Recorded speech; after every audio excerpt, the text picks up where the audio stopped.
വീടിൻ്റെ ഉമ്മറത്തൊരു മാവുണ്ടെങ്കിൽ അടിപൊളിയാണല്ലേ. പക്ഷെ നമ്മുടെ വീടിൻ്റെ ഉമ്മറത്ത് മാവില്ല, വീടിൻ്റെ പുറകിലുണ്ട്. ഈ മാങ്ങയാണെങ്കിൽ നമ്മുടെ മാവിന്ന് പറിച്ചതല്ല, ഇത് വേളാങ്കണ്ണിന്ന് നമ്മൾ കൊണ്ടുവന്നാണ്. അപ്പോൾ ദാ നമുക്ക് ഈ അച്ചാർ എങ്ങനെ ഇടുന്നതെന്ന് നോക്കാം. നമുക്കിത് കുനുകുന അരിഞ്ഞ് വെക്കാം. കുറച്ച് കല്ലുപ്പ് ചേർത്ത് പുരട്ടി അവിടെ ഒരു അരമണിക്കൂർ വെച്ചേക്കാം. കുറച്ച് കായവും കടുകും എള്ളെണ്ണയിലാണ് കേട്ടോ ഞാൻ പൊട്ടിച്ചെടുത്തത്. അത് നന്നായിട്ടൊന്ന് പൊട്ടിച്ചെടുത്ത ശേഷം കുറച്ച് കറിവേപ്പിലയും കുറച്ച് ഉണക്കമുളക് കീറിയതും കൂടി നമുക്കതിലേക്ക് ഇട്ട് കൊടുത്തൊന്ന് മൊരിച്ചെടുക്കാം.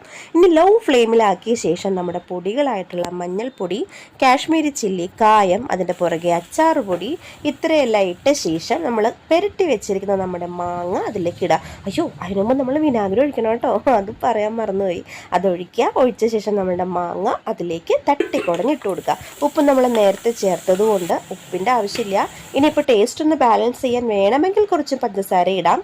തണുത്ത് കഴിയുമ്പോൾ ഒരു കുഞ്ഞു ഭരണിയിലേക്കാക്കി മാറ്റി വയ്ക്കുക.